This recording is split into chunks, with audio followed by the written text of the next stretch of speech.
નમસ્કાર. એશિયાના સૌથી જૂના અખબાર મુંબઈ સમાચારના ડિજિટલ પ્લેટફોર્મ પર આપનું સ્વાગત છે અને હું છું જી.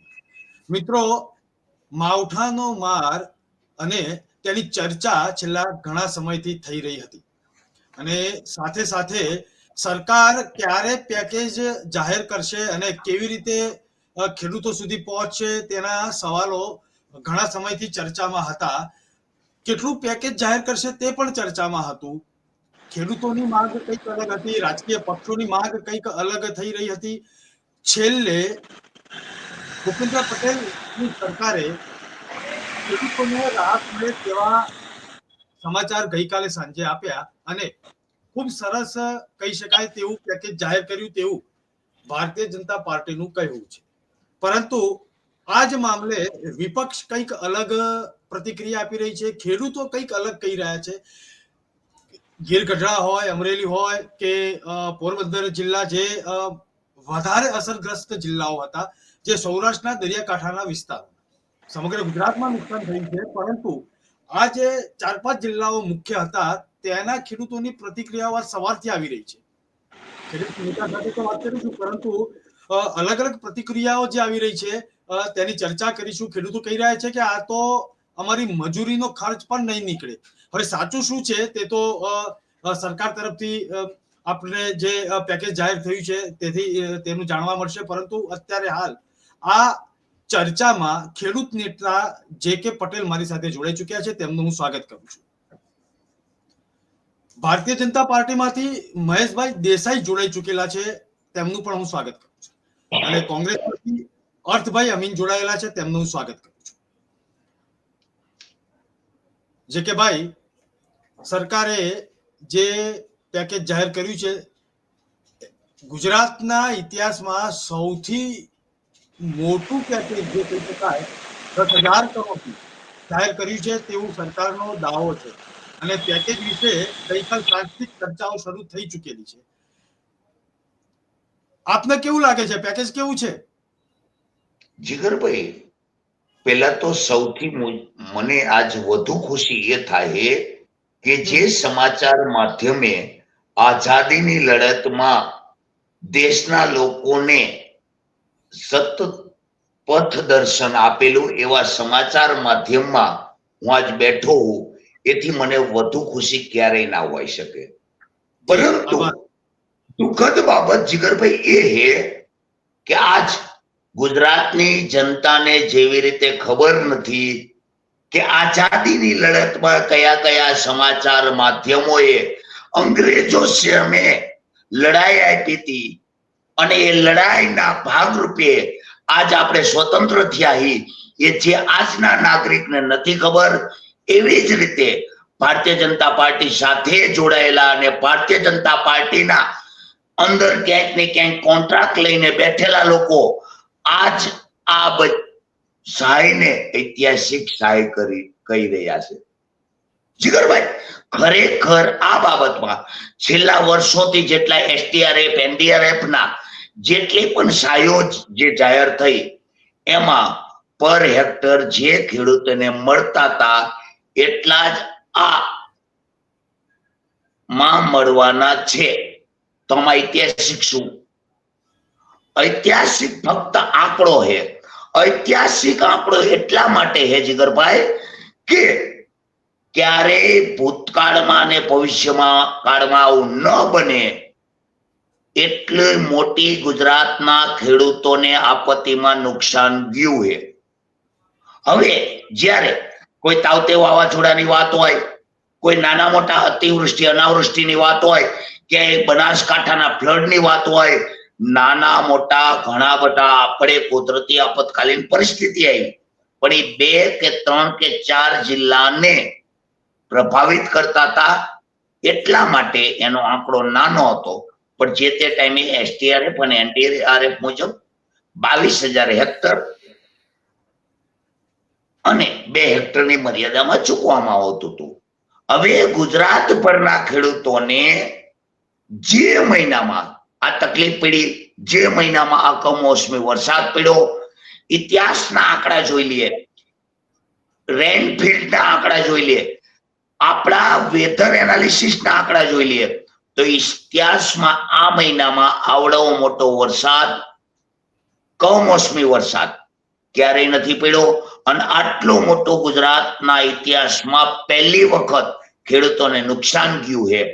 પરંતુ જે આંકડો અત્યારે 10,000 કરોડનો બતાવે છે, ખરેખર 40-50,000 કરોડનો હોવો જોઈતો હતો. કારણ કે જે આંકડા થકી એક ખેડૂતને તો 22,000 જ પર હેક્ટર મળવાના છે. એટલે આંકડાની માયાજાળ PMFBY માં જોઈ, ઘણી બધી બાબતમાં જોઈ, GDP માં જોઈ, જે ગ્રેડ છે એ કોઈ જીગરભાઈ ધ્યાનમાં નથી લીધો. ફક્ત અને ફક્ત વાહવાઈ. અને ગુજરાતમાં અત્યારે દુઃખદ પરિસ્થિતિ છે કે ક્યાંક ને ક્યાંક કહેવું પડે કે 3 ક થકી, જીગરભાઈ સાંભળજો, 3 ક થકી મેનેજમેન્ટ કમલમથી થાય. પહેલો ક કમલમનો ક, બીજો ક કેજરીવાલનો ક અને ત્રીજો ક કોંગ્રેસનો ક. આ 3 ક થકી ખેડૂતોના ખ ની સત્ય વાત લોકો સુધી પહોંચાડવામાં નથી આવી. પણ આજ મને વિશ્વાસ છે કે જે સમાચાર માધ્યમે આઝાદીની લડતમાં સત્ય જે લખ્યું હતું એ માધ્યમ થકી અમે ગુજરાતના ખેડૂતો સત્ય પહોંચાડી શકીશું.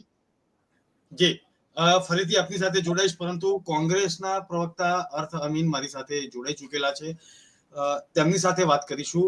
અર્થભાઈ, તમારું સ્વાગત છે. સવાલ એ થાય છે કે તમે તો મને આજે મેસેજ પણ કર્યો હતો કે મેં તમને પૂછ્યું કે પેકેજ કેવું લાગ્યું, તો તમારો તો પ્રતિક્રિયા તરત જ આવી ગઈ કે આ પેકેજ નહીં પડીકું છે. આ પડીકું કહેવાનું કારણ શું છે? પહેલા તો વાત કરીએ જીગરભાઈ, પહેલા તો સોરી કે હું થોડો બહારની સાઈડ હતો, એના લીધે આટલું ડિસ્ટર્બન્સ આવી રહ્યું છે. પડીકું એટલે કે જે 33,000 કરોડનું દેવું એમના મળતથી અદાણી કંપનીનું જો સરકાર માફ કરી શકતી હોય LIC થ્રુ, તો ગુજરાતના જે ખેડૂતોને હેક્ટર, મેં આજે વીઘા દીઠ સવારે તમને ડાંગરના પાકની રોપણીથી લઈને તેનો ખર્ચો તમને મોકલ્યો હતો. 23,780 રૂપિયા પૂરો ખર્ચો એક વીઘા દીઠ રોપણીનો થાય છે.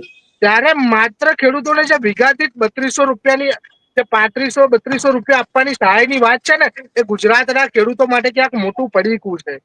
જેમ નરેન્દ્ર મોદી સાહેબે એમના પહેલા ભાષણમાં 2014 ની અંદર જયારે પ્રધાનમંત્રી બનવાના ભાષણમાં કહેતા હતા ને કે જ્યારે અમારી સરકાર બનશે, આ દેશની પહેલી કેબિનેટની અંદર આ દેશના ખેડૂતોનું દેવું માફ કરીશું.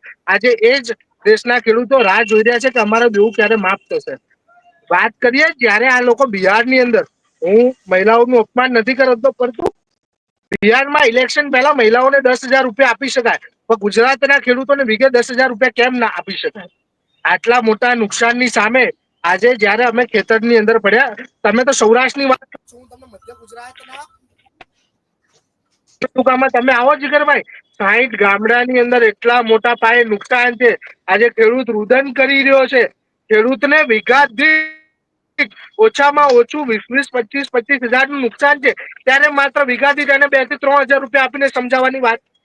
તો આને પેકેજની જગ્યાએ હું પડીકું ના કહું તો શું કહું? આજે ગુજરાતના ખેડૂતોની વેદના સાંભળશે કોણ?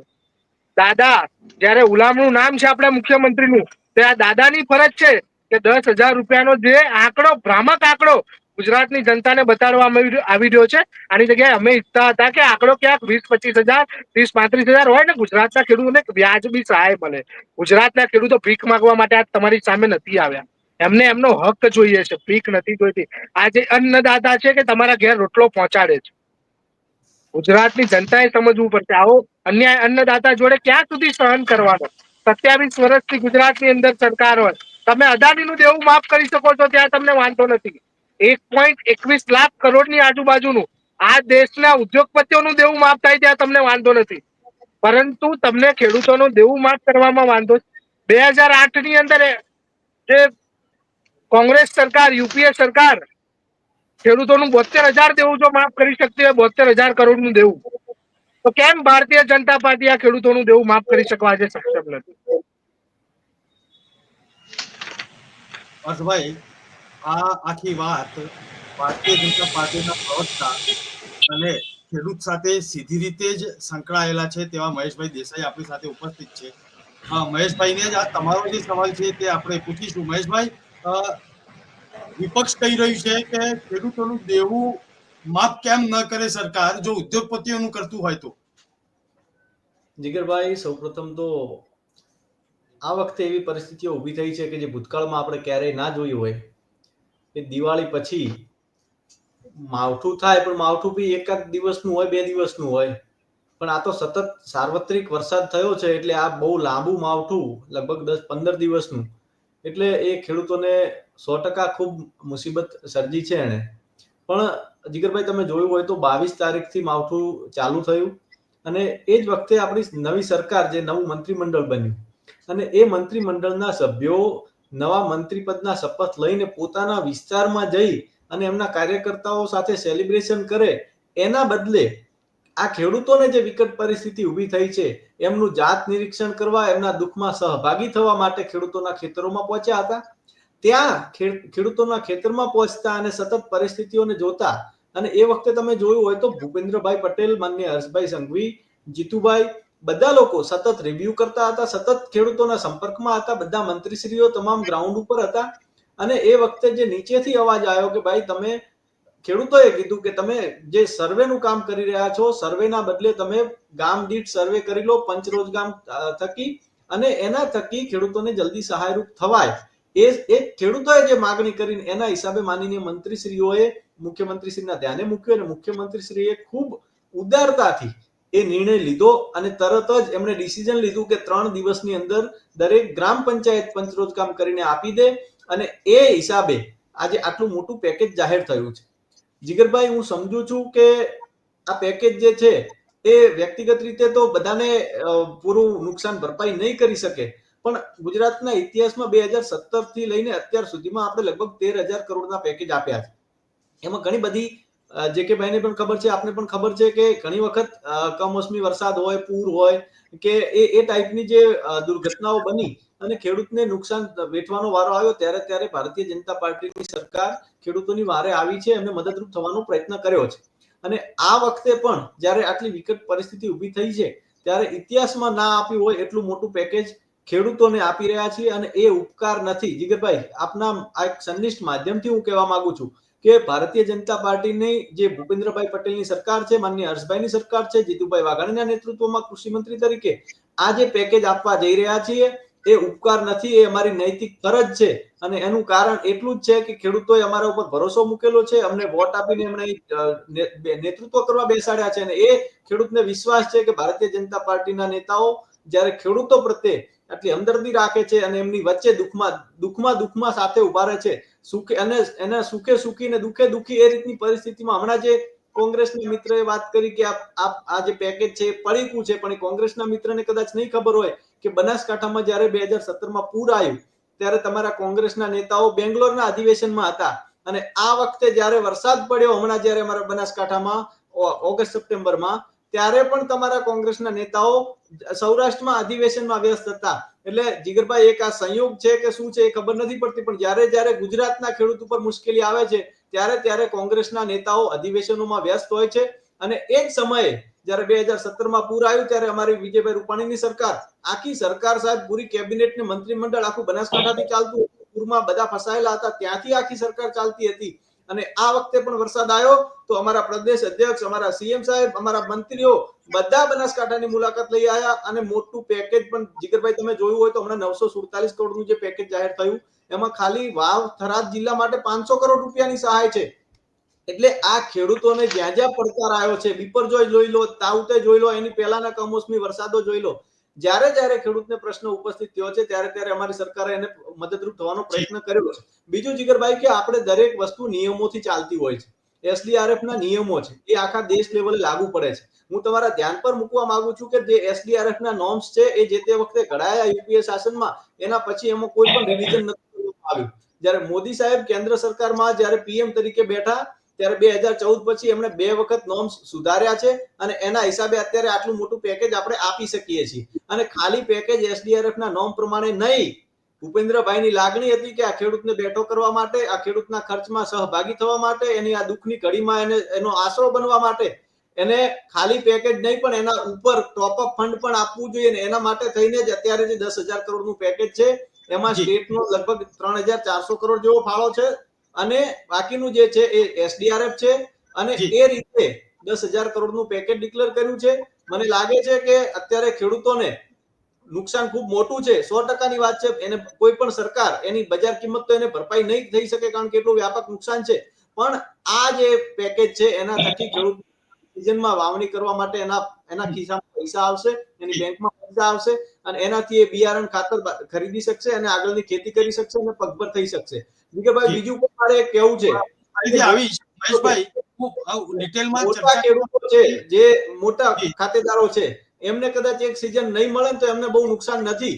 પણ જે મારા નાના ખેડૂતો છે, સીમાંત અને નાના ખેડૂતો છે કે જેને બહુ ઓછી ટૂંકી જમીન છે, એમના માટે આ રકમ એ ખર્ચમાં મદદરૂપ થવા માટે ખૂબ ઉપયોગી થશે. અને આપના આ પ્લેટફોર્મ પરથી પણ હું ફરીથી ભૂપેન્દ્રભાઈનો, હર્ષભાઈનો, જીતુભાઈ વાઘાણીનો અને તમામ સરકારનો આભાર માનું છું.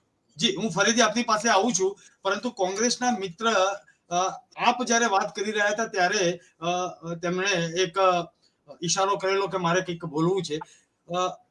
અર્થભાઈ, આ આખી વાત આપે સાંભળી, આપણે બધા સાંભળી રહ્યા હતા. મને સવાલ એ છે કે આટલું સરસ પેકેજ જે રીતે મહેશભાઈ સમજાવી રહ્યા હતા, 10,000 કરોડનું પેકેજ છે, ખેડૂતોને સહાય થશે તે વાત કરી રહ્યા હતા, તેમાં કોંગ્રેસની પેટમાં કેમ દુખે છે?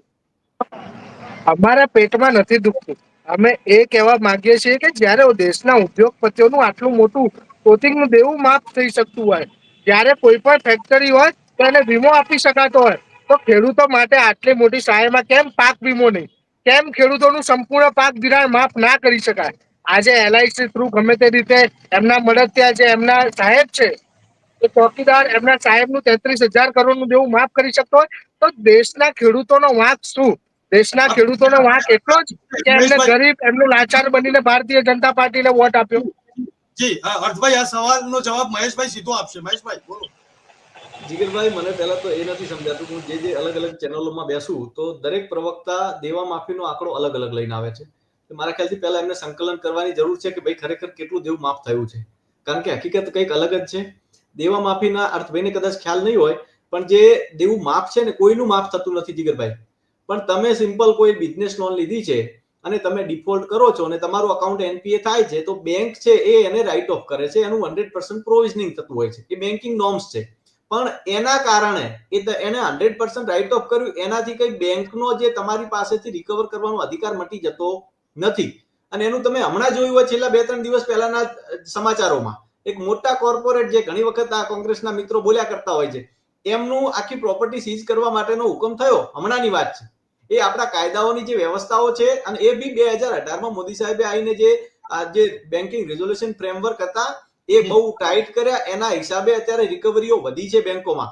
અને તમને તમે જે ખેડૂત દેવાની વાત કરો છો, ભાઈ, કોંગ્રેસના સમયમાં જે દેવું માફ થયું હતું એમાંથી કેટલા ખેડૂતોને લાભ મળ્યો હતો?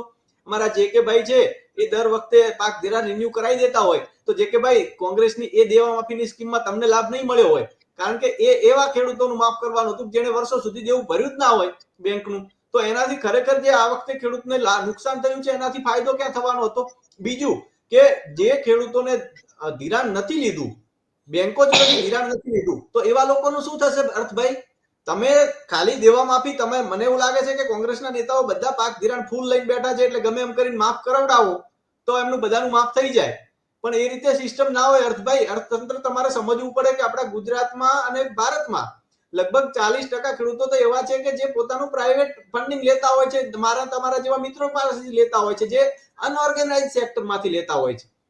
તો એવા લોકોને આપણે કઈ રીતે માફ કરી શકીશું? પછી એમને સહાય મળવા પાત્ર નથી. એટલે દેવા માફી એકમાત્ર ઉપાય નથી. સરકાર એમને બેઠા કરવા માટે પૂરા પ્રયત્નો કરી રહી છે. પણ બીજું મારે એમને એ કહેવું છે કે જ્યારે તમને અદાણી, અંબાણી અને દેશના ઉદ્યોગપતિઓ અત્યારે દેખાય છે, અને એમનો જે ઉદ્યોગનો વિકાસ થતો હોય વિકસિત ભારતમાં, એ લોકો જ્યારે એમનું કન્ટ્રીબ્યુશન આપતા હોય, ત્યારે તમને એ કેમ નજરે ચડે છે એ મને નથી ખબર પડતી. જ્યારે તમારી સરકાર હતી ત્યારે ઘણા બધા કોર્પોરેટ્સ થકી તમે લોકોએ કરોડો રૂપિયા બનાવી દીધા છે અને આખા કૌભાંડોની ABCD રચી છે. અને તમે આજે ગુજરાતના ખેડૂતોના નામે રાજનીતિ કરવા નીકળ્યા છો. તમે ગુજરાતના તમારા અધ્યક્ષ એવું કે, તમારા એક સિનિયર નેતા એવું કે નેપાળ વાળી થશે. અરે ભાઈ, આ ગુજરાત છે, આ સરદાર પટેલનું ગુજરાત છે, આ નરેન્દ્ર મોદીનું ગુજરાત છે. અહીં નેપાળ વાળી કરવાની ને એવી અરાજકતા ફેલાવવાની વાત નહીં કરવાની. આ અમારું ગાદીનું ગુજરાત છે, આ શાંતિપ્રિય ગુજરાત છે, આ સલામત ગુજરાત છે. એટલે આમાં તમે આ જે આ પરિસ્થિતિ ઊભી થઈ છે એમાં રાજકીય લાભ મેળવવાનો જે પ્રયત્ન કરી રહ્યા છો ખેડૂતોના નામથી, રાજકીય લાભ મેળવવા મહેશભાઈ કઈ પાર્ટી દોડી જાય છે ખબર છે? આ તમે એ જ નરેન્દ્ર મોદી છે કે જે સરદારના નામ પર કલંક આજે લગાવવા જઈ રહ્યા છે. જયારે સરદારના નામ પર એરપોર્ટ થતું હતું ત્યારે વિરોધ કરવા બેસવાવાળા એ જ નરેન્દ્ર મોદી હતા. એ જ નરેન્દ્ર મોદી જે સરદાર સાહેબ નામ ભૂસીને પોતાનું નામ મોટું કરવા જઈ રહ્યા છે. આ એક નરેન્દ્ર મોદી. આ ગુજરાત સંતોની ભૂમિનું ગુજરાત છે. આ ગુજરાત નથી નરેન્દ્ર મોદીનું. આ ગુજરાત પ્રમુખ સ્વામી મહારાજનું ગુજરાત છે. આ ગુજરાત જલારામ બાપાનું ગુજરાત છે. આ ગુજરાત ગાંધી સરદારનું ગુજરાત છે.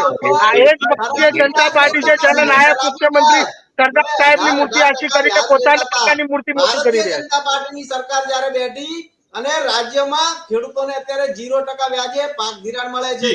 અને એ તો અઢળક યોજનાઓ જીગરભાઈ તમારે એ જ ભારતીય જનતા પાર્ટીની સરકાર છે જ્યારે ખેડૂતોની વારે આવવાનું હોય ત્યારે ખેડૂતોને એક લોલીપોપ આપી રહી છે, ખેડૂતોને એક પડીકો આપી રહી છે, 3200 રૂપિયાનું પડીકું આપી રહી છે. આ એક ભારતીય જનતા પાર્ટીની સરકાર. તમારી સાથે છે. એક એવું ફિલ્મ બતાવો ખેડૂત માટે એ યોજનાનો લાભ મેળવવા માટે ખેડૂત પતી જાય છે ને, પણ મહેશભાઈ એ યોજનાના ડોક્યુમેન્ટ કઢાવવામાં ખેડૂત પતી જાય છે. કઈ સરકારી યોજના એક ડોક્યુમેન્ટ મળે છે? અર્થભાઈ મહેશભાઈ બંનેને હું વિનંતી કરીશ કે આપણો ચર્ચાનો જે મુદ્દો છે તેમાંથી આપણે અલગ દિશામાં ના જઈએ. જે કે ભાઈ ખેડૂત તરીકે તમને કેવું લાગે છે કે આ ખરેખર છેવાડાના જે ખેડૂત છે, ટૂંકી જમીન વાળા, નાની જમીન વાળા, તેને લાભ પહોંચશે? જીગરભાઈ, બધાને લાભ મળશે જે ફૂલની તો ફૂલની પાકડી પ્રમાણે. પણ જે ખરેખર એ લાભ નથી, જે ખેડૂતોએ નાના ખેડૂતોએ ડીઝલમાં, ખાતરમાં, દવામાં, બિયારણમાં 1 વર્ષમાં જેટલો ટેક્સ ભર્યો એટલો લાભ નહીં આપી શકે આ સરકાર. આ પણ સત્ય છે. પરંતુ તકલીફ ક્યાં છે કે જીગરભાઈ, હું ગામડામાં રહું છું. તમે કોઈ ગામડું જોયું હોય ને તો ગામડામાં ઉનાળાના સમયમાં ભેંસો, બફેલો, કોઈ આપણા દર્શક મિત્રો ભેંસમાં નામ સમજે તો હું બફેલો સમજાવું. બફેલો ને અહીંયા 2 સિંગડા હોય અને એ સિંગડામાં કાદવમાં બફેલોની સ્કિન રહીને બ્લેક હોય એટલે કાળી હોય, એટલે ઉનાળામાં ગરમી એ વધુ શોષે એટલે ભેંસને ગરમી વધુ લાગે એટલે કાદવમાં રમે. જ્યાં આપણે કમળ વાળું કાદવ નથી કહેતા કે કાદવમાં કમળ ખીલું, પણ આપણે ભેંસનો એક દાખલો આપીએ કે ભેંસો કાદવમાં આરોટે એટલે સિંગડાનો જે રાઉન્ડ હોય ને જીગરભાઈ, એમાં કાદવ ભરાઈ જાય અને એ ભેંસો જે બહાર નીકળે ને એટલે જે માથા ઉપર સિંગડામાં જે કાદવ હોય એનો માથા ઉપર વજન લાગે. એટલે બંને ભેંસો, એક ભેંસ તમારી હોય એક ભેંસ મારી હોય જીગરભાઈ, એ ભેંસોને વજન ઉતારવા માટે એકબીજાના સિંગડા ભટકાડે એટલે કે કાદવ ખરી જાય. ગુજરાતમાં મેં જે 3 કીધા ને એ અત્યારે એકબીજાના સિંગડા ભટકાડતા હતા. નીતિમત્તા, વ્યવહારિક બાબત અને સિસ્ટમ મુજબ કોઈએ ચર્ચા કરવી નથી. કોને શું કર્યું, શોને ના કર્યું, કાંઈ નહીં. મારા બાપાની જાન બળદગાડામાં જઈ હતી તો મારે અત્યારે બળદગાડામાં લઈ જાવી. એટલે આવું કોઈ કે તમારા વખતે આમ થયું તો આમ થયું તો એવું ના હોય. 30 વર્ષથી મહેશભાઈ સત્તામાં છો એટલે એની જવાબદારી રાખો. અને 30 વર્ષથી અર્થભાઈની એમની સરકાર સત્તામાં નથી આવી, એમનો પક્ષ નથી આવ્યો. સાંભળજો, મેં તમને બહુ શાંતિથી સાંભળ્યા. મારો પક્ષાપક્ષીનો વાત નથી, એક નીતિમત્તાની વાત છે. તો એ બેનું કંઈક તો કારણ છે ને. મહેશભાઈ, ભારતીય જનતા પાર્ટી ઉપર ખેડૂતોએ વિશ્વાસ મૂક્યો તો એનો મતલબ એવો થયો કે આને મારી લગ્ન કરી નાખ્યું, એને ભૂખે મારી નાખો તો એ જવાની છે. અને કોંગ્રેસ એવું વિચારે કે આ અમારી યાર ક્યાં લગ્ન કરવા માંગે તો હું એને ના દાવ દઉં તો મને ઉપેર પડે. 3 કની થિયરી એટલા માટે કહું કે હમણાં તમે વાત કરી કે બહુ આપણે વર્તન ઉપર આવી જઈએ, બહુ આડી અવડી વાત કરી લીધી, શાંત કરવું વાતાવરણ જરૂરી હતું. જીગરભાઈ, આપણે ગુજરાતની અત્યારે પરિસ્થિતિ શું કે છેલ્લા 4-5 વર્ષથી PMFBY ગુજરાતમાં બંધ છે, પ્રધાનમંત્રી ફસલ વીમા યોજના. એ યોજના થકી જો ચાલુ હોત તો દર વર્ષે કેન્દ્ર સરકાર અને ગુજરાત સરકારે કેટલા કરોડ રૂપિયા વીમા કંપનીને ખેડૂતો વતીના ચૂકવવા પડ્યા હોત એનો આંકડો સરકારે ધ્યાનમાં લેવો. અત્યારે તમે નહીં આપી શકો, જાહેર વાતો નહીં આપી શકો. બીજી વસ્તુ કે અમને તમે સ્વર્ગસ્થ રૂપાણી સાહેબને યાદ કર્યા તો પ્રધાનમંત્રી ફસલ વીમા યોજનામાં ખબર નહીં શું વાંધો પડ્યો સરકારને, અને પ્રધાનમંત્રી ફસલ વીમા યોજના જે મોદીજીના સરતાજ સમાન યોજના હતી, એમના સ્વપ્ન સમાન યોજના ગુજરાતમાં બંધ કરી. આપણા સ્વર્ગસ્થ રૂપાણી સાહેબના સમયમાં મુખ્યમંત્રી કિસાન સહાય યોજના લાયા, રંગે ચંગે. જીગરભાઈ સમજો, અને દર્શક મિત્રો એ સમજવા જેવી છે કે મુખ્યમંત્રી કિસાન સહાય યોજનામાં કેટલી જાહેરાત થઈ. બધા નેતાઓ અત્યારે જે રીતે આ યોજનાને 10,000 કરોડનું બજેટ એવી રીતે મુખ્યમંત્રી કિસાન સહાય યોજનાની જાહેરાતો થઈ, ન્યૂઝ મીડિયામાં જાહેરાત આવી, બધા ધારાસભ્યશ્રીઓ વાહવાહી કરી. પણ દુઃખ બાબત કેવી છે જીગરભાઈ કહો, એક પણ રૂપિયો આપના માધ્યમ થકી કહું કે એક પણ રૂપિયો મુખ્યમંત્રી કિસાન સહાય યોજના 2 વર્ષ ચાલુ રહી ખેડૂતોને મળ્યો નથી. અને એના નીતિ નિયમ મુજબ 138 તાલુકામાં તકલીફ હતી તોય છતાં ચૂકવાનો નથી. આ બધી પરિસ્થિતિમાં યા તો સમજી જવું જોઈએ કે અમને નથી ખબર પડી કે અમે ચૂકવવા નતા માંગતા. કાયમ મોટી મોટી ક્યાં લગી આંકશું? શું આ વાત કેવી રીતે હાલે ખબર છે કે રૂપાણી સાહેબ હતા ત્યારે અમે રૂપાણી સાહેબ થી લઈને આ અમિતભાઈને લખેલો રજિસ્ટ્રેડેથી પત્ર છે. હું બંનેની વાત કરું કે 16/10/2018 ના દિવસે જીગરભાઈ જે તે ટાઈમના 182 ધારાસભ્યોને આપણે પત્ર લખીને કીધું તો ખેડૂતોની આર્થિક તંગદિલીમાં હે, ખેડૂતોને તકલીફ છે, ખેડૂતોની દેવોમાં થવું જોઈએ. આજ સ્વર્ગસ્થ રૂપાણી સાહેબ હયાત નથી, પણ રૂપાણી સાહેબનો જવાબ મારી જોડે પડ્યો છે. રૂપાણી સાહેબે મને એ પત્રનો જવાબ શું આપેલો ખબર? એ રૂપાણી સાહેબે મારો ખેડૂતના દેવા માફીનો પત્ર કૃષિ સહકાર વિભાગને આપેલો કે ભાઈ ખેડૂતોનો દેવું માફ થવું જોઈએ. પણ એથી દુઃખદ બાબત કઈ છે જીગરભાઈ ખબર છે? અમિતભાઈ અને પરેશભાઈ અત્યારે જે ખેડૂતોના દેવા માફી માટેનો ઝંડો લઈને નીકળ્યા એ લોકોએ જે તે ટાઈમે આટલા ધારાસભ્યો હતા, એક પણ લીટીનો જવાબ નતો આપ્યો કે આ ખેડૂતોના દેવા માફ થવા જોઈએ. એટલે આ બધી બાબતને જીગરભાઈ આ બધી પર થઈ દેશના ઉત્કર્ષ માટે, દેશના વિકાસ અર્થે, દેશની મજબૂત નીવ માટે ખેડૂતોને મજબૂત કરવો જરૂરી છે. સત્તા પક્ષ વિપક્ષની આ બાબત નથી, પરંતુ ખેડૂત શા માટે મજબૂત જોઈએ જીગરભાઈ કે દેશની ફોજમાં 80% વધુ ખેડૂતના દીકરા છે. એ ખેડૂતના ઘરે કેમ પેદા થાય? કારણ કે ખેડૂતના ઘરે મજબૂત જવાન પેદા થાય છે. કારણ કે પ્રાકૃતિક રીતે, સામાજિક રીતે અને મહેનત કશ ત્યાંથી જવાન પેદા થાય. એ ખેડૂત ખતમ થઈ ગયો. સૌથી વધુ રોજગારી અનસ્કિલ્ડ લેબરોને સૌથી વધુ રોજગારી ખેડૂતનો દીકરો આપે છે.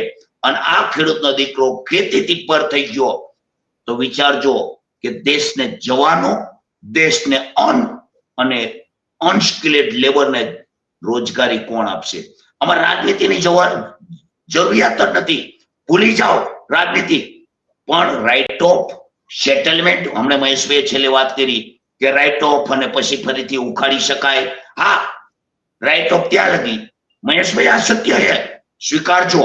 મેં બંને પક્ષની વાત કરી છે કે જે કોર્પોરેટ જગત ભારતીય જનતા પાર્ટીની વાહવાહી કરે ત્યાં લગી એનું બેંક એકાઉન્ટ રાઇટ ઓફ રહે, અને જો વિરોધમાં જાય તો પાછું ફરીથી એની ઉપર ઇન્કવાયરી નીકળે અને એની જમીનની હરાજી થાય. છેલ્લા 5 વર્ષમાં અમરેલી ડિસ્ટ્રિક્ટ કોઓપરેટિવ બેંકમાં કેટલા ખેડૂતોની જમીનની હરાજી થઈ, કેટલા ખેડૂતોને રાઇટ ઓફ કર્યું. ગુજરાતના આંકડા જોઈતા હોય તો ગુજરાતના આંકડા ગોતી લ્યો. અરે હરાજી ખેડૂતોની કરવાની જગ્યાએ રાઇટ ઓફ તો કરો, સેટલમેન્ટ તો કરો. ખેડૂતોને જ્યારે સેટલમેન્ટ કરવા બેસે ત્યારે નથી થતું. કેટલા કયા અધિકારીનું, રિલાયન્સ કોમ્યુનિકેશનનું કે કોનું, કઈ કંપનીનું કેટલું સેટલમેન્ટ થયું, એના આંકડા તો યાર મહેશભાઈ ચર્ચા કરવાની જરૂરિયાત છે. અને ચર્ચા ન થઈ શકે તો પણ એના જેટલી લાગણી ખેડૂતો પ્રત્યે ના રાખી શકાય તો કઈ નહીં, એની અડધી તો લાગણી અમારા ખેડૂતો પ્રત્યે રાખો. જી જીગરભાઈ. જી મહેશભાઈ, આપે ઈશારો કરેલો, કંઈક વાત કરતા હતા. જીગરભાઈ, સૌપ્રથમ તો જે કે ભાઈએ વાત કરી કે તમે 30 વર્ષથી શાસનમાં છો તો તમે પહેલા આ હતું તે હતું એ કમ્પેર ના કરો. પણ જીગરભાઈ, અમે જે રીતે 30 વર્ષથી શાસનમાં છીએ અને અમારું શાસન જે રીતે ચાલતું આવ્યું છે એમાં કઈ 30 વર્ષ પહેલા એક જ ચૂંટણી થઈને અમને ચૂંટી કાઢ્યા ને એના પછી અત્યાર સુધી સતત એની જ સરકાર રહી એવું તો છે નહીં. ચૂંટણીઓ તો આવી છે.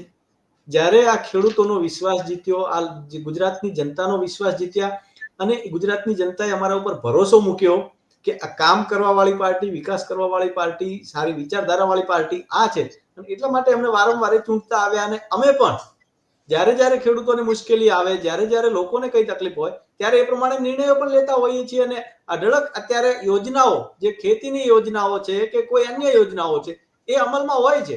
પણ અહીં વાત એ છે કે જે કાયદા છે એ કાયદા તો દરેકને લાગુ પડે છે. જીગરભાઈને લાગુ પડે, જે કે ભાઈને પડે, મને પડે ને અર્થભાઈને પડે. જે બેન્કિંગ નોર્મ્સ છે એ બધાને લાગુ પડે. અહીં અત્યારે વાત કરી કે કોઈ અધિકાર, કોઈ કોર્પોરેટને તમે આમાં મૂકી દો છો અને પછી એના ઉપર એક્શન નીકાળો છો. જીગરભાઈ, તમારા ધ્યાન, તમે તો પત્રકાર છો એટલે તમને વધારે ખબર હોય અમારા કરતા કે ઘણી જગ્યાએ એવી ઇન્ક્વાયરીઓ થતી હોય છે કે જે શાસક પક્ષ હોય કે વિપક્ષ હોય, અધિકારી કોઈ પક્ષ જોતા નથી. અને જે કે ભાઈ તમને હું વ્યક્તિગત દાખલો આપીશ, ક્યારેક આપણે મળીશું, કે ભાજપના નેતા હતા, એ સારો કાર્યક્રમ કરી રહ્યા હતા, એ વખતે એમને ત્યાં જીએસટી ની રેડ પડી હતી. એટલે વાત એ નથી કોઈ અધિકારીઓ કોઈ પક્ષ પૂછીને નથી આવતા, એ એમની મેકેનિઝમ હોય છે, મેકેનિઝમ પ્રમાણે ચાલતા હોય છે. એટલે આપણે એ સ્વીકારવું પડે. હા, અમે જ્યારે કોઈ કોર્પોરેટ ઉપર કઈ રેડ પડે કે કંઈક થાય એટલે એને પોલિટિકલ કનેક્શન કરી અને એને ડાયરેક્ટ બીજેપી સાથે જોડવામાં આવે છે. વાત ખોટી છે, કારણ કે જે ઉદ્યોગપતિઓ છે, જે અદાણી હોય, રિલાયન્સ હોય કે બીજા અઢળક ઉદ્યોગો છે, એ બધા આ દેશનો હિસ્સો છે. એ જે ઉદ્યોગો છે એ આજે આપણે ખેડૂત કપાસ પકવે છે અને કપાસ જે ફેક્ટરીઓ એને રૂ લે છે એના હિસાબે જ આપણે ખેડૂત પણ જીવીએ છે. એટલે જે કે ભાઈ કોઈ એકને મારી નાખવો ને બીજાને જીવાડી દેવો એવું નથી. બધાની વિન વિન સિચ્યુએશન હોય. અને ખેડૂત માટે પણ એ જ છે કે ખેડૂતોને પણ જ્યાં નુકસાન થાય ત્યાં સરકાર ત્યાં વારે આવે છે. તમે વીમાઓની પણ વાત કરી તો વીમાઓ કયા સંજોગોમાં જે સ્કીમ બંધ થઈ એ તમને ખાસ ખબર છે, મારે વધારે સમય નથી લેવો. અને જે મુખ્યમંત્રી કિસાન સહાયની વાત કરી તો એ 2 વર્ષ માટે અમલી હતી, પણ એમાં કોઈ એવા સંજોગ ના પેદા થયા એટલા માટે એમનો રૂપિયો ના ખર્ચાયો. તો એ તો સંજોગોની વાત. સરકારી આંકડા મુજબ સાબિત કરી દો. એના સિવાય પણ જીગરભાઈ, જ્યારે જ્યારે ખેડૂતને મુશ્કેલી આવી છે ત્યારે ત્યારે સરકાર એની સાથે ઊભી રહી છે. અત્યાર સુધીમાં 2017 થી અત્યાર સુધીમાં 13,000 કરોડ, એના પછી આ હમણાં જે 10,000 કરોડ એમ કરીને આવી રીતે અઢળક પેકેજો પણ આપ્યા છે અને ખેડૂતના ખાતામાં સીધા આપ્યા છે. જેમ અર્થભાઈના શાસનમાં જે તે વખતે થતું રૂપિયાના 15 પૈસા, એવું મારે નથી થતું. પૂરેપૂરા ખેડૂતના ખાતામાં જાય છે. અને જીગરભાઈ, આપના માધ્યમથી કહું છું કે હું અહીં બેઠો છું ને મને એક ખેડૂતે મેસેજ કર્યો છે કે આપની મગફળી ફલાણા સેન્ટર ઉપર કાલે લઈને આવજો. એટલે અમારા ખેડૂતોને પણ કેવું છે કે આવતીકાલથી મગફળીની પણ જે વાત થઈ રહી છે ટેકાના ભાવે લેવાની, બધા ખેડૂતોની ટેકાના ભાવની મહેશભાઈ તમે વાત કરો છો, તમે નજીકની એપીએમસી આવો, મારી દસકોઈની એપીએમસી તમને બોલાવું છું. જો 200 રૂપિયાથી ઉપર જો ડાંગરનું ટેકાના ભાવે કોઈ ખરીદી કરતો હોય ને તો તમને કોઈ કરવા તૈયાર છે. સાહેબ, ટેકાના ભાવની વાતો ખાલી પેપર ઉપર છે. તમારા નામમાં અર્થ છે પણ તમે અર્થશાસ્ત્ર થોડું ઓછું જાણો છો. જે ભાવ હોય છે એ સરકારના કંટ્રોલમાં નથી હોતા, ડિમાન્ડ એન્ડ સપ્લાય ઉપર હોય છે. એમએસપી જે છે એ સાહેબ ડિમાન્ડ એન્ડ કંટ્રોલ ઉપરની તમારી બધી દસરોય મહત્વની એપીએમસી છે. હું તમને કહું, દસરોય મહત્વની એપીએમસી છે. 112 વેપારીઓ ઓન ચોપડે રજીસ્ટર્ડ છે. 10 વેપારીઓ એમના મળે ત્યાં જોડે આવીને કોઈ એપીએમસી ના અધિકારી વગર હરાજી કરીને ખેડૂતોના ભવિષ્યનો સોદો કરશે.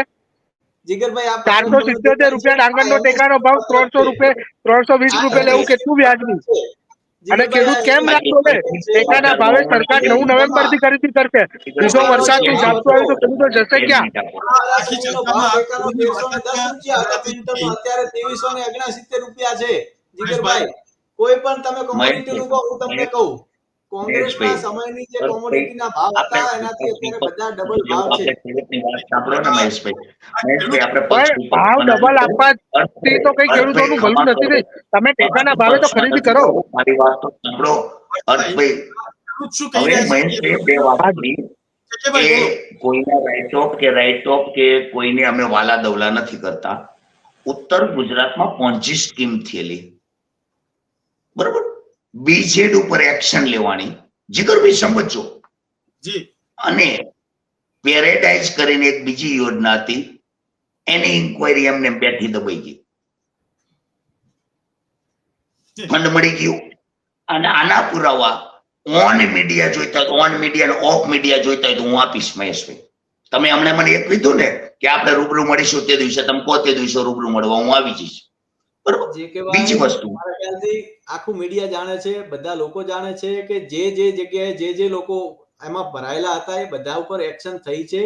તમે કોઈ પર્ટિક્યુલર કેસમાં શું કારણથી આ યોજનામાં નથી થઈ, કઈ કઈ ઓફિસ ઉપર શું થયું એ મને ખબર, એટલે જવા દો. હું તમારી વચ્ચે મહેશભાઈને બોલો, પ્લીઝ મહેશભાઈ. મારે રોકવા જ પડે ને ભાઈ, તમે આવી રીતે તમારે એજન્ડા ચલાવવો હોય હું પુરાવા સાથેની વાત કરું છું. રોકવા જ પડે. જીગરભાઈ ગમે ત્યારે એમ કહે તો પોન્જી સ્કીમ બાબતમાં ડિબેટ કરીશું, તે દિવસે પુરાવા સાથે આપણે બેસીશું. જી જી અલગથી આપની મીટિંગ જ્યારે પણ થાય મને પણ આમંત્રણ આપશો. એ તો આ તો વાલા દવલાની વાત થઈ એટલે મારે જીગરભાઈ એમને દાખલો આપવો પડ્યો વાલા દવલાની. હવે બીજી વસ્તુ કે હજુ જીગરભાઈ, હજુ કપાસની ખરીદી ક્યારે થઈ છે ટેકાના ભાવથી? આ નથી જાહેર થયું. આ મારો વ્યવહારિક તો પ્રશ્ન છે. જે નુકસાની થઈ એ પ્રમાણે જીગરભાઈ ખેડૂતોને શું મળ્યું? આ વાતને ખેડૂતોની આપવીતીને ધ્યાનમાં લઈ આપણે કોઈ પણ પક્ષાપક્ષીમાં નથી જવું જીગરભાઈ. અમારે જીવવું છે, અમારે દેશના વિકાસ અર્થે કાર્ય કરવું છે, અમારે દેશ માટે અન્ન પેદા કરવું છે, અમારે દેશના વિકાસમાં સહભાગી થવું છે, અમારે દેશના અર્થતંત્રના જીડીપીમાં પણ અમે ખેડૂતોએ મજબૂત રીતે સહભાગી થવું છે. પણ એના માટેનું ઇન્ફ્રાસ્ટ્રક્ચર તો સરકારે આપવું પડશે. જે રીતે મનમોહનસિંહને જીગરભાઈ મોદી સાહેબ મુખ્યમંત્રી હતા ત્યારે એક પત્ર લખ્યો હતો કે એમએસપી ગેરંટીનો કાયદાનો જામો હોવો જોઈએ, કે કાયદાનો એક નિયમ હોવો જોઈએ. જીગરભાઈ, એ જ વસ્તુ મોદી સાહેબે 2014માં સત્તા મેળવીને તરત જ જો એમએસપી ગેરંટીનો કાયદો બનાવ્યો હોત તો આ જીગરભાઈ ખરેખર આજ આપણે આ ડિબેટ ના કરતા હોત. કેમ ખબર છે કે એમએસપી ગેરંટીનો કાયદો આવી ગયો હોત તો ખેડૂત દેવાદાર ના હોત, કર્જદાર ના હોત અને દેશના વિકાસ અર્થે એ સહભાગી થતા હોત. એટલે ખરેખર ખાટલે મોટી ખોટ છે કે આપણે એકબીજા ઉપર આક્ષેપ અને પ્રતિ આક્ષેપો કરતા રહીએ. મુખ્ય મુદ્દા ઉપર ખેડૂતોની તકલીફ અને દેશ કેવી રીતે મજબૂત થાય એ બાબતમાં નથી વિચારી રહ્યા. મહેશભાઈ, આપણે પૂર્ણતા તરફ છીએ, આપણો સમય મર્યાદા પણ આપણે જોઈ પડશે છે કે ભાઈ. મહેશભાઈ, છેલ્લો એક સવાલ છે ભારતીય જનતા પાર્ટીના પ્રવક્તા અને સરકાર તરફથી મારે એક જવાબ જોઈએ છે કે આ જે 10,000 કરોડનું પેકેજ જાહેર થયું છે સીધા ખેડૂતના ખાતામાં જે રકમ હશે તે પહોંચશે ખરી, તેની ગેરંટી છે ને? જીગરભાઈ, ખેડૂતોને જે આટલી મુશ્કેલી ઊભી થઈ છે અને એમાં ખૂબ ઉદાર મને મુખ્યમંત્રી શ્રીએ જેમ પ્રક્રિયામાં પણ વધારે ના પડતા, બને એટલું ઓછી પ્રક્રિયા, મિનિમમ કહેવાય કે મિનિમલ પ્રોસેસમાં આટલું મોટું પેકેજ જાહેર કર્યું છે. અને આટલું મોટું પેકેજ ના ફક્ત જાહેર કર્યું છે, એ જે દરેકે દરેક ખેડૂતને, જે લાયક ખેડૂત છે, જે એલિજિબલ ખેડૂત છે, એના ખાતામાં જ્યાં સુધી ના પહોંચે ત્યાં સુધી અમે પણ સતત એની ચિંતા કરવાના છીએ. માનનીય મુખ્યમંત્રી શ્રી, માનનીય નાયબ મુખ્યમંત્રી શ્રી, માનનીય કૃષિ મંત્રી શ્રી આ બાબતે કાલે પણ એમણે સ્પષ્ટતા કરી છે કે કોઈ પણ ખેડૂત, અને કદાચ એ પણ એમને પ્રોવિઝનિંગ રાખ્યું છે જીગરભાઈ કે આપના જેવા પત્રકાર મિત્રો થકી કદાચ કોઈ ગામ એવું હોય કે જ્યાં પંચરોજ કામમાં એમને નુકસાન ના હોય પણ છતાંય કોઈ ઇન્ડિવિડ્યુઅલ ખેડૂત લેવલે હોય તો એ પણ અરજી કરી શકે, એ પ્રમાણેની વ્યવસ્થા થવાની છે. એટલે આપના માધ્યમ થકી હું કહું છું કે જે અમાઉન્ટ અત્યારે ડિક્લેર કરી છે સરકાર, એમાં ખૂબ ગંભીર છે. ખેડૂતને એક રૂપિયો એને પહોંચે, એના ખાતામાં ડાયરેક્ટ પહોંચાડવાની છે, કોઈ કેશ વાળી વ્યવસ્થા નથી. એટલે ડાયરેક્ટ એના ખાતામાં જમા થશે. હું ખેડૂતોને પણ વિશ્વાસ અપાવું છું કે આ સરકાર તમારી હતી, છે અને રહેશે. ભવિષ્યમાં પણ આવી કોઈ મુશ્કેલી આવશે સરકાર તમારી પડખે છે. જી, મુંબઈ સમાચારમાં બંને મહાનુભાવ આ ચર્ચામાં જોડાયા તે બદલ હું આભાર માનું છું. દર્શક મિત્રો, આ જ પ્રકારની ચર્ચા સાથે જોડાયેલા રહેશો અને અમારા તમામ ડિજિટલ પ્લેટફોર્મમાં લાઇક, શેર અને સબસ્ક્રાઇબ કરવાનું ન ભૂલતા. નમસ્કાર.